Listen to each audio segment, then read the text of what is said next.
君のために弾こう。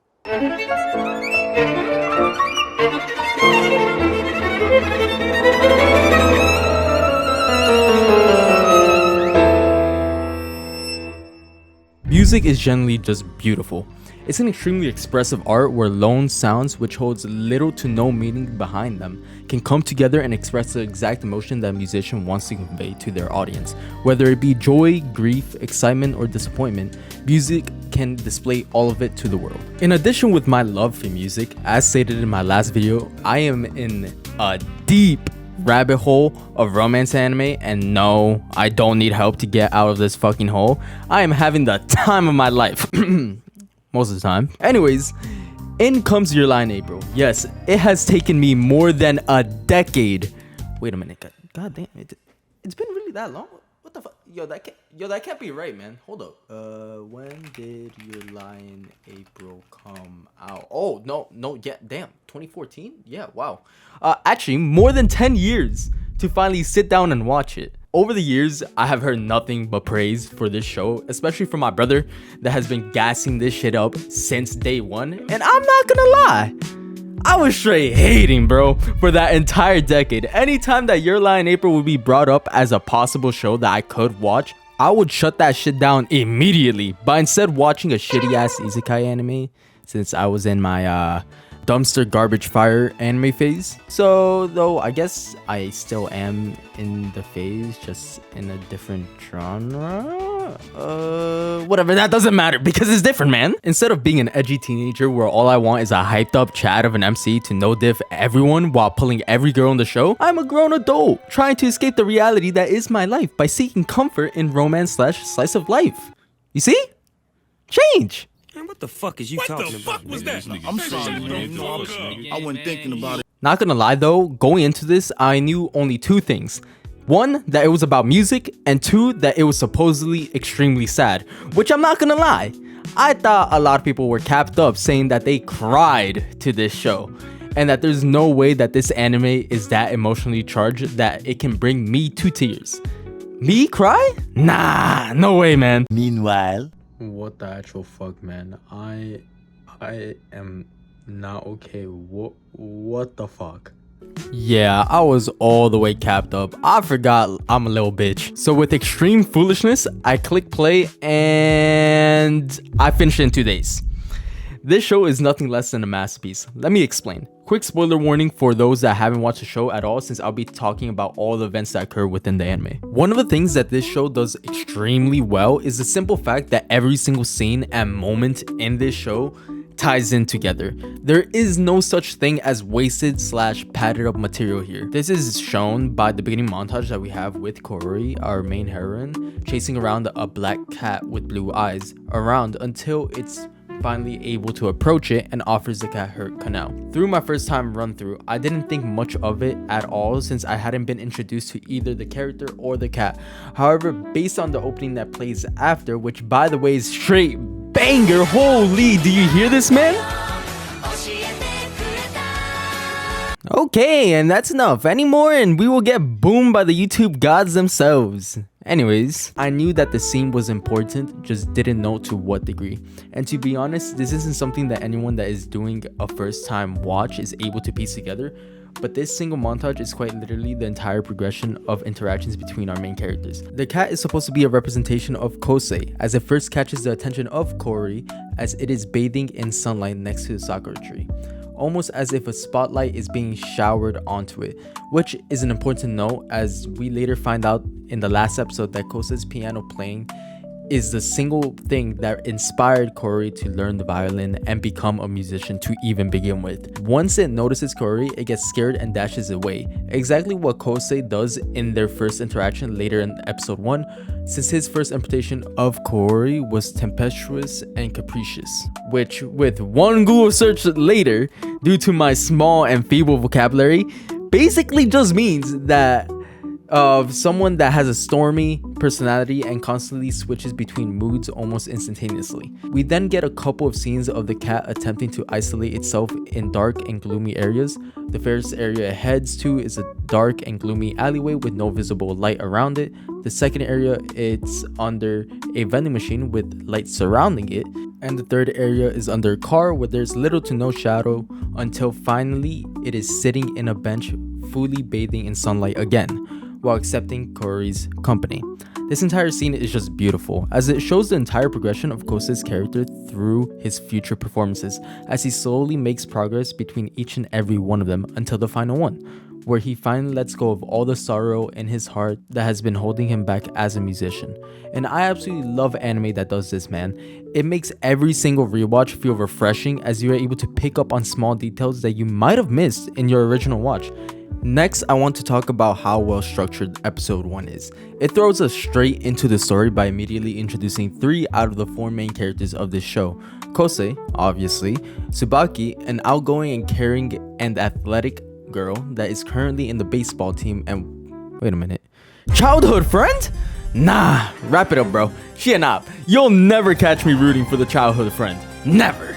And unfortunately, your line April wasn't able to change that for me either. And the third main character, Ryota, an athletic and popular playboy that is also the captain of the school's soccer team. And this brother be moving straight different, bro. He has a whole fucking lineup. Literally in his fucking introduction, he's talking about how one girl can't hang out with him, so it's fine, but it's fine because he has another girl lined up. Like, who is bro? How many's that? She's 3 and counting. And as soon as we're done with introductions, boom, straight into backstory of Kosei, of how and why he ended up becoming a pianist and quitting being one as well. This is all due to his mother that we learn has already passed away when Kosei comes back from home and we see the shrine that he has at home. His mother was a sickly piano teacher that forced her ideals and dreams onto Kosei from young in order to mold him into a world-class pianist as soon as possible by any means possible, even if it meant forcing Kosei to play for hours on end every day while beating him every single time he fucked up a note. While I did notice that she seemed extremely sickly within the flashback due to the fact that she was 1, on a wheelchair, 2, carrying a crane, and 3, also has oxygen tanks attached to said wheelchair. It did not stop me from getting very infuriated with how she was treating Kosei. However, I will leave my thoughts on the entire relationship for when we get to Love Sorrow, since it would only make sense to talk about it then. Following this, we are introduced to Korori as Kosei spots her in the distance playing the melodica, and his eyes are completely glued to her performance as color starts flooding into the scene, indicating this is the exact moment Kosei's life is about to change. Fast forward, some shenanigans happen, and wow, damn, we are already at the first performance. Can you believe it? Holy. I'm not going to lie though, coming into the show, I knew next to nothing about classical music or the genre in general, and didn't know if I would personally enjoy the performances within the show to the same extent as I enjoy the performances in something like Bocchi the Rock, which, by the way, side note, is one of my favorite shows that I have watched in recent times. If you guys haven't watched Bocchi, go watch Bocchi. It's fucking peak. You will not regret it. So coming into this, I was a bit worried that the performances wouldn't resonate with me at all. Thankfully, I was foolishly mistaken. This is the point of the show where I decided, yeah, this is going to be a binge type of show for sure. That performance was able to catch my attention with its masterful playing, and the scene that follows up right after was also amazing, as it shows the position that quote-unquote friend A, obviously that being Kosei, is in the story, or at least the position that he thinks he is in. This speaks volumes on how Kosei thinks about himself and the people around him, as he would rather be sidelined and play his quote-unquote given part instead of what he would rather do in order to appease the people that he cares about. This mindset is obviously a product of his childhood, as he only picked up the piano and bore the hellish training with his mother in order to make her happy, hoping it would eventually heal her sickened body. Furthermore, this sense of self-loathing is only amplified to the viewer when Ryota asks him what has been bothering him all day, since Kosei hasn't been acting the same after Corey's performance. While teasing him about him potentially liking Corey, Kosei responds by saying it's not like that, and even if it was, it wouldn't matter, as she likes Ryota, not him. And he doesn't see himself as someone that would have the slightest chance with someone like Corey, as he can never be someone like Ryota. Then Ryota, like the W man he fucking is, says that is actually up to the girl to decide whether he has a chance or not him. Turns out Corey was actually waiting for Ryota outside, but because Ryota was doing Ryota things, Yeah, he can't come, man. And so Kosei steps in as a substitute. They then head to a cafe that Corey has been wanting to check out, and while eating, Corey notices a piano in the background, which, with a little bit of our friend peer pressure, Kosei gives in and starts playing. But soon after he started playing, he suddenly stops playing the piano, with his hands trembling in fear. This is where we learn that the moment Kosei begins to concentrate on the piece he's attempting to play, he is no longer able to hear the notes, resulting in a disastrous and horrible playing style. Corey rebuttals that he is just seeking excuses not to play, as if he truly wanted to play, he would figure out a way, just like Beethoven or Mozart. She then follows it up by saying, as musicians, a life without playing is homogeneous to death itself, and what he should be doing when he is down is actually playing the piano, as that is all they can do as musicians. This resulted in her deciding to choose Kosei as her accompanist in order to get Kosei back onto the piano. However, Kosei absolutely refuses and actively runs away from Corey every single day leading up to the performance, as he thinks he is incapable of doing the job and wouldn't want to ruin her performance.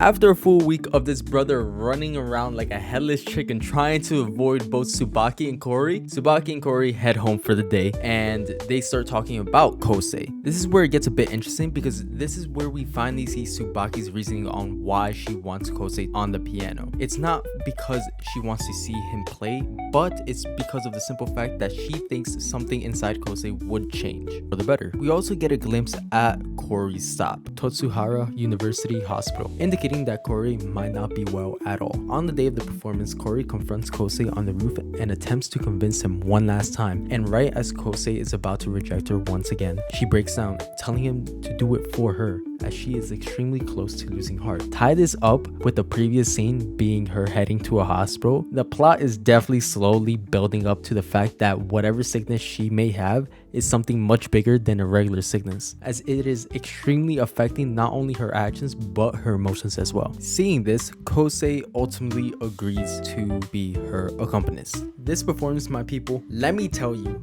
is amazing. Everything that has been building up for the past 3 episodes gets shown within this one episode. We get to see how deep-rooted Kosei's trauma actually is, as only a couple seconds into the performance, he is unable to hear his notes any longer. This builds up until he finally bursts and decides to stop playing entirely, as Corey's performance would overall be better without his shitty playing to begin with. Corey notices, however, that Kosei has stopped playing, and like the ride or die she fucking is, she's like, nope, I'm not playing unless he is playing with me, which also means that she is now disqualified. The thing is though, for Corey, it was never even about the competition. So what she does is she looks back and says, again. This is where we see a slight shift in Kosei's mindset, as he is now saying he is looking for an excuse to play the piano, unlike before where he had multiple excuses to no longer play. And ultimately, he does find that reason to actually play the piano, that reason being Corey. Despite having a reasoning, it doesn't completely solve the issue that he has a playing problem. It isn't actually until he gets a flashback of his mother teaching him how to actually play the piano that he's finally able to lock in and finally fucking finish up this performance. Stop dragging her down, god damn it. Okay, we get a little back and forth. Yes sir, little star of the show. Everyone applaud. Yes sir, that was an amazing performance.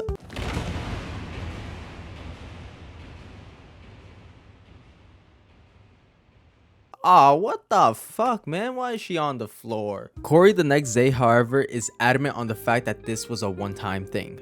I caught onto the fact that this was all just a mask in order to not worry her friends at all, especially Kosei, since he is probably the last person she actually wants to worry. Unfortunately, this doesn't really work, and everyone's still shaken on the events that just happened. Oh, and also this sideline relationship that, to be honest, I didn't really care much about, because it was obvious that nothing will spark from it. I mean, come on, bro. We all saw her face when she saw the look of admiration both Kosei and Corey had for each other in the middle of the performance. Despite this, however, Tsubaki thinks that this is the way that she will move on from Kosei, which, I mean, sure, why not? Yeah. I bet you're able to tell how many fucks I gave about Tsubaki's relationship with this random dude, and it's all due to the simple fact that she doesn't even like bro, but rather just wants to use him and this quote-unquote relationship as a stepping stone in order to move past Kosei. Anyways, small little rant, because this side relationship thing didn't sit right with me, to be honest, especially since even during this relationship, all Tsubaki ever talked about was Kosei. So I felt really bad for the dude since he didn't do anything wrong. He just got caught with a nasty ass stray for no reason. Back to Kosei though, he finally meets up with Corey on the bridge and they have their usual interaction, which by the way I love since I find them very entertaining and funny. This is where Kosei, without thinking, says that he will do anything for Corey as a way to celebrate the fact that she got discharged from the hospital. Oh brother, you cooked yourself. You should have never said you would do anything. And just like that, Corey seizes the opportunity and forces Kosei back onto the piano. He initially denies the request, but with a heartwarming motivation speech from our girl Corey, he takes a leap of faith, both metaphorically and literally. And just as we are in an all-time high with both of them smiling brighter than they have ever before, this brother loses his glasses while jumping into the river. Yeah buddy, I'ma have to knock down some points there. You can't be doing that right in front of her. Lock in, bro. I also want to say that the next scene where we see him with glasses again, and as someone that has worn glasses their entire life, I want to say they capped up, bro. If this was actually fucking real, them bitches would be long gone, heading on their own journey to find the one pair.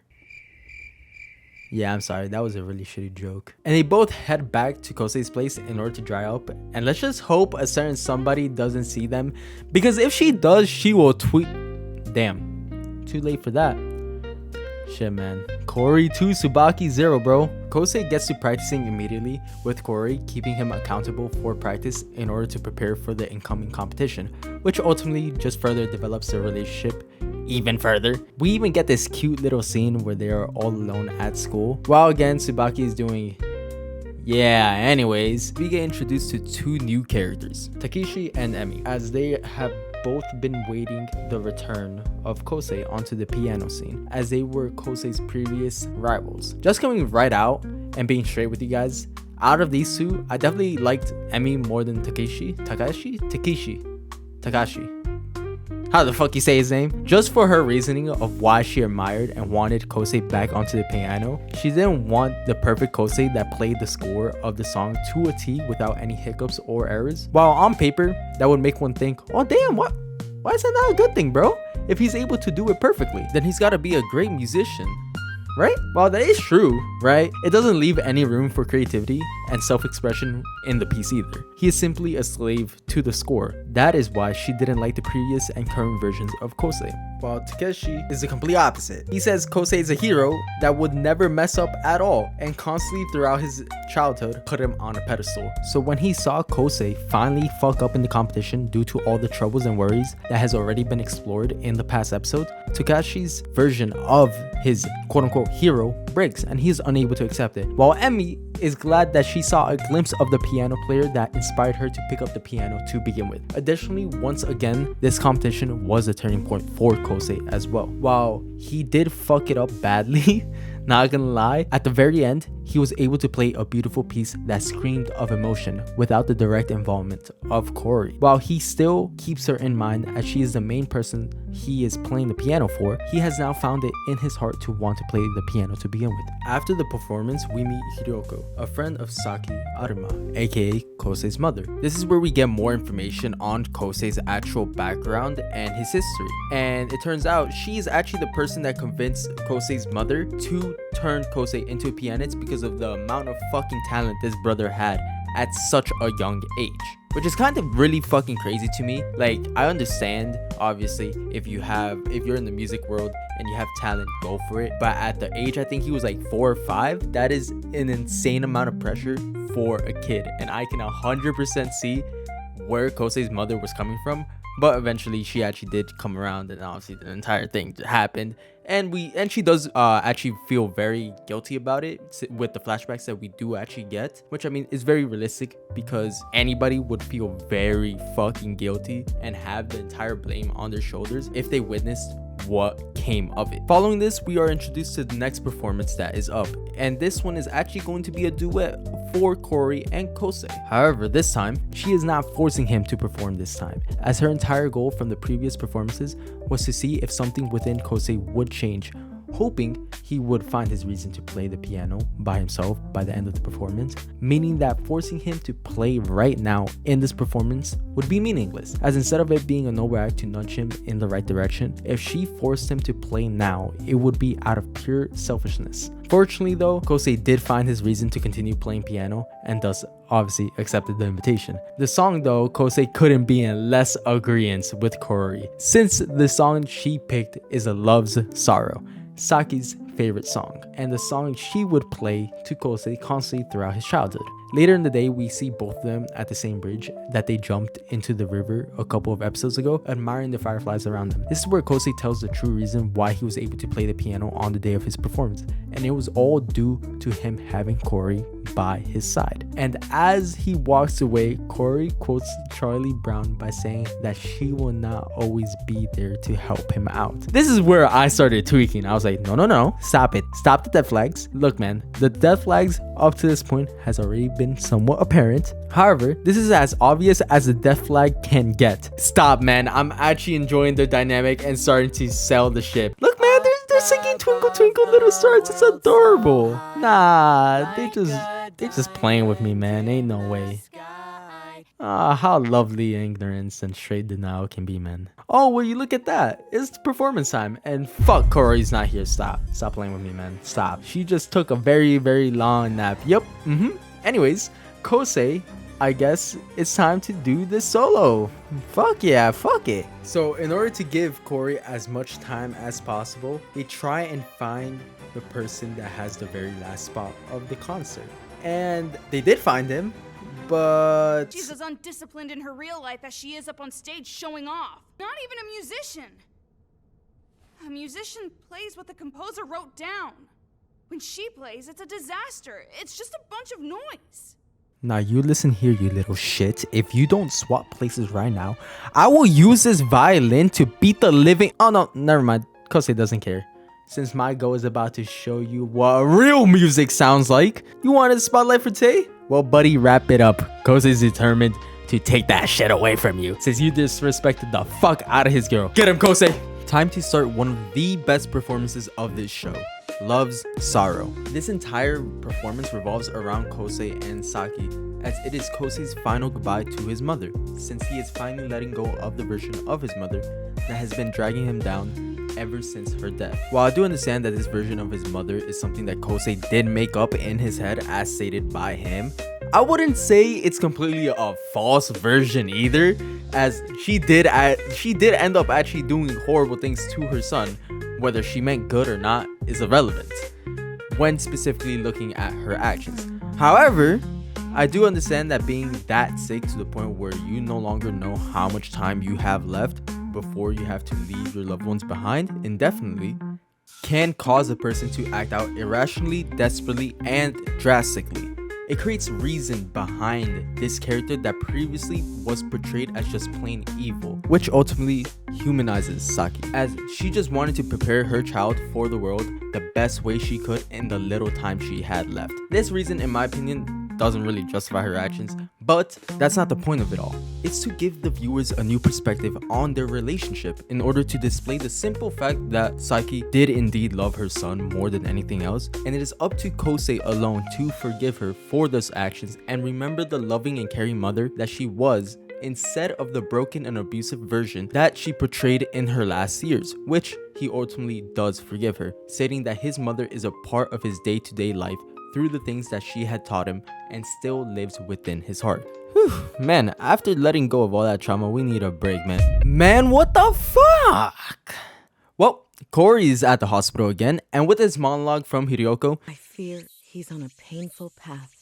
And if he means to tread this path, the day might eventually come when the muses demand another loss. Yeah, you might as well just fucking shoot her right in front of me already. Let's just skip ahead. It can't be all gloom. Oh, and Tsubaki background. Cool. I actually kind of like this, how they fleshed out more of her character, and she finally started looking within and asking the question if she really just sees Kosei as a quote-unquote kid brother, which, by the way, you're not fooling nobody. Your acting might be actually the worst acting I've ever seen. But you know, continue being in denial. Whatever. We, Kosei and Korori shippers, are gonna be eating dude, why you do that? Anyways, or if she actually in fact is in love with him, so that they can move past this other relationship that she is having, where she isn't even certain if she's even fond of the dude to begin with. And you know what, Tsubaki, you got 1 point from me. Despite the fact that after this you got really upset at the fact that Kosei is moving away, and while yes, I understand they're all kids and moving away would probably mean that they would probably never see each other again, it's not like he's doing it for no reason though,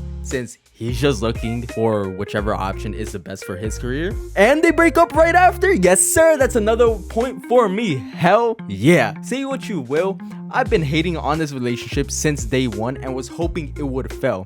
We are so up, bro. And self-reflection right after too. She is starting to redeem herself, man. Anyways, moving on. The next performance is all about Kosei and Nagi. This performance as a whole was actually pretty cool to see, as I have been wanting to see Kosei attempt his hand at teaching the piano, as teaching is one of the best ways that someone can improve and deepen their understanding and knowledge of a certain topic.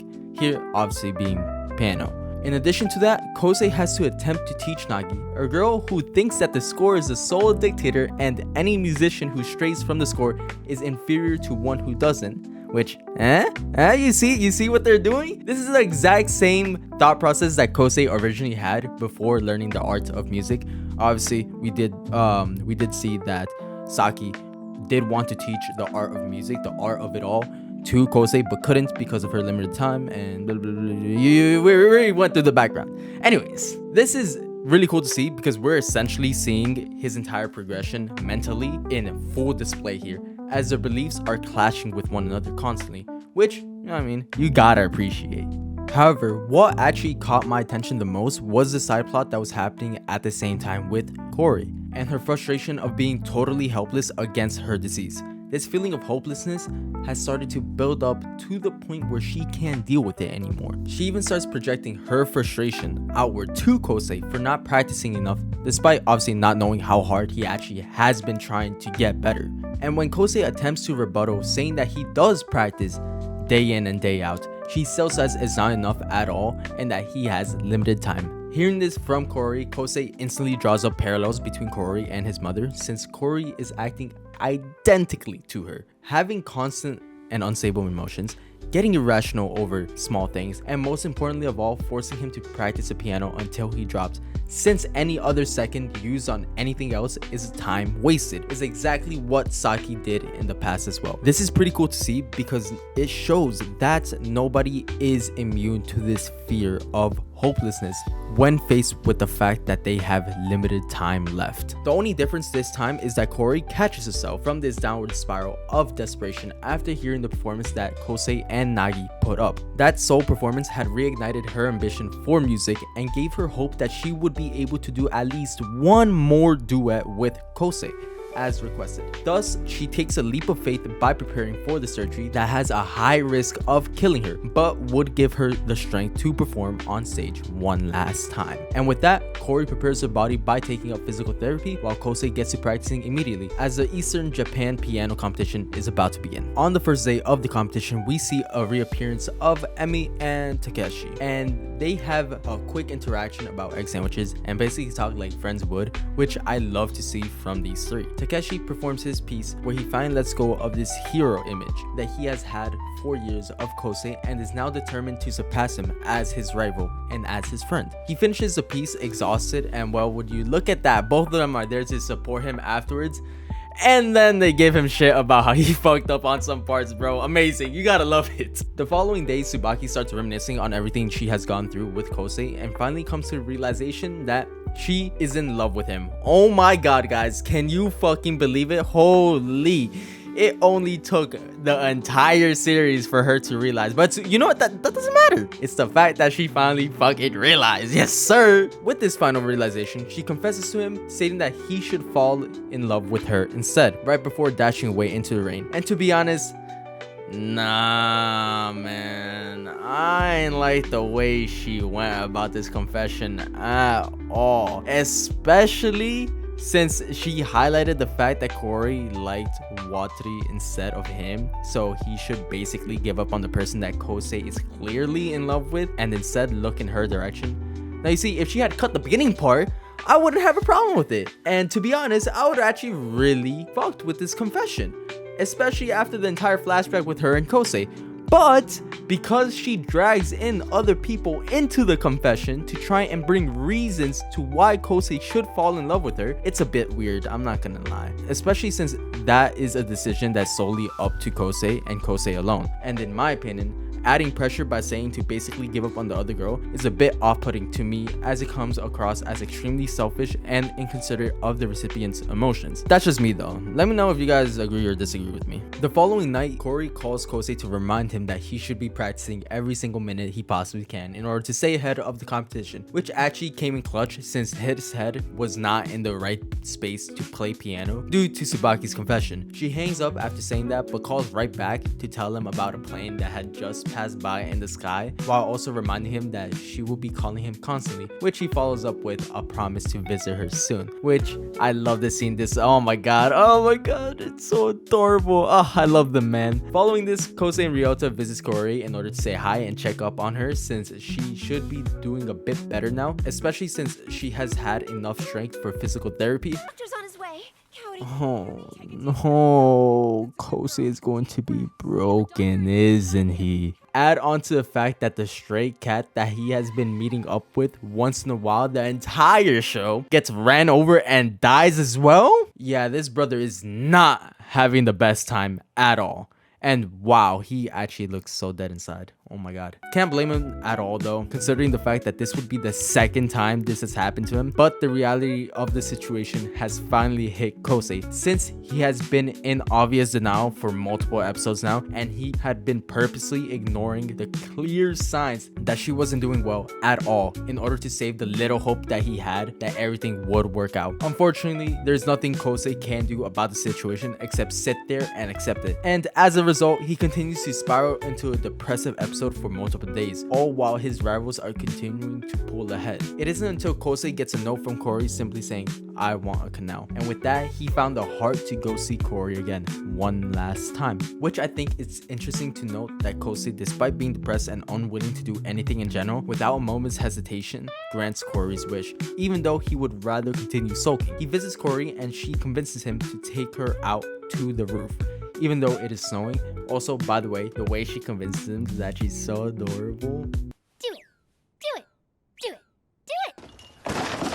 They head up to the roof and Corey tells Kosei that she is planning on doing the surgery in order to have the potentiality of making her better, and to not give up yet because she hasn't given up at all. Kosei, however, doesn't see the point in even trying for the finals of the competition, since he hasn't touched the piano in a week, and anything that he would produce on that day while being rusty would be utter trash, and it would take a miracle to actually produce something worthwhile. Corey destroys this mentality in him by saying that miracles can happen easily, and then she proceeds to stand up and hold an air violin for a couple of seconds, which in itself is a miracle, since at this point in the story she is unable to even stand for a second by herself. She loses her ability to stand and crashes into Kosei's arm while also breaking down in tears, completely exposing her weak and frightened side. Kosei then repeats the same thoughts about Corey that he had in episode 2, that she is tempestuous and capricious. However, this time he adds that she is also beautiful. The scene then skips ahead to the day of the competition, and Emmy is about to play while at the same time Corey is starting surgery. Corey, right before she becomes unconscious, she recites a quote from the Peanuts: "We all need someone to kiss us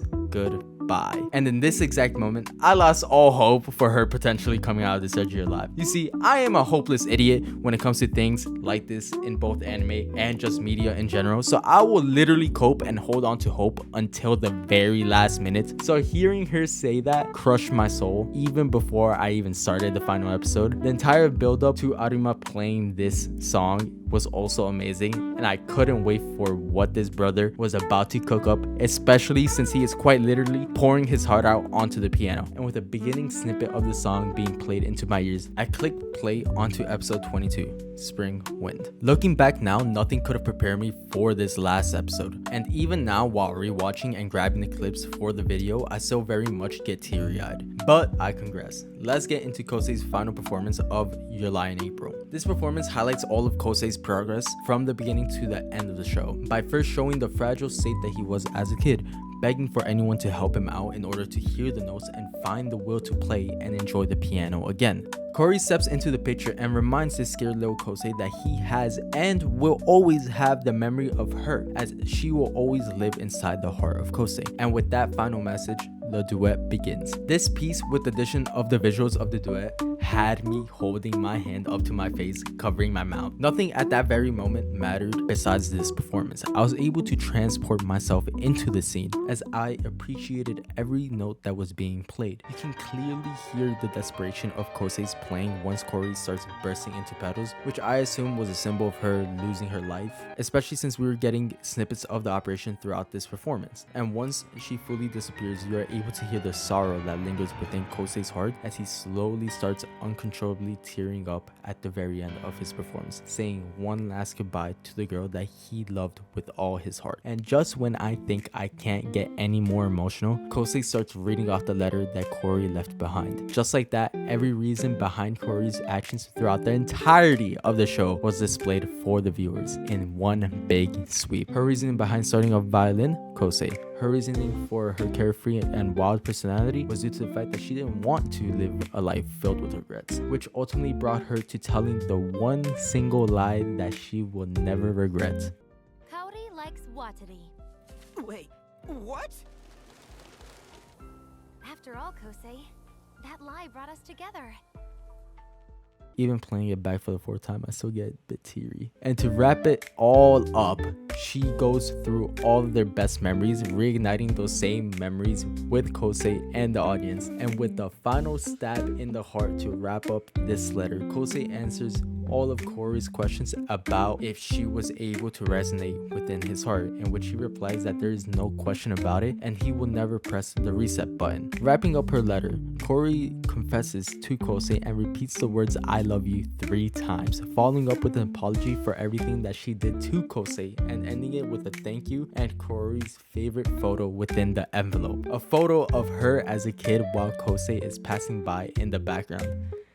Yeah, tears, man, tears. I couldn't control that at this point. And after I finished letting the credits play, I just sat there in my room staring at the blank screen for about another 30 minutes, processing everything that has just been shown to me. Oh, and I forgot to mention that Tsubaki also had her kind of confession during the last scene as well, basically saying that she will always be by Kosei's side, which I mean is cool to finally see. However, it just gets easily overshadowed by everything else within the episode, in my opinion. And just like that, the story ends perfectly. While yes, obviously it would have been kind of cool to see everyone's careers in the future and how their lives ultimately turned out, in my opinion, it would have been just straight fan service at that point, since the show would not be the same at all past this point, since it doesn't add anything to the story that is being told, since it would be missing the one character that majority of the show revolved around. Overall, I enjoyed the show way more than I thought I would, to be honest. I came into the show with an upbeat and cozy mood caused by catching up with Free and Flower, and I came out completely destroyed, eyes bawling with boxes of tissues surrounding me, while also gaining a new appreciation for classical music. You know what I mean? You gotta appreciate that. You know what I mean? Not everything's all doom and gloom. So it's a win-win if you really think about it. Anyways, hope you guys enjoyed my ramble session / thoughts on one of the best romances to date. Let me know what other shows I should give a shot, as I will 100% be going through the comments looking at recommendations. Also, what the fuck, guys? The support on the last video was actually insane. Never did I think that a single episode would bring up my subscriber count from 18 all the way to 270 freaking 5. You guys are actually insane. Thank you guys so much. It generally makes me so happy going through all my comments and seeing that my last video resonated with you guys. And I will obviously be posting a lot more anime content on this channel. So if you guys are new, please like the video and subscribe. Anyways, I hope you guys enjoyed, and peace out. Love ya.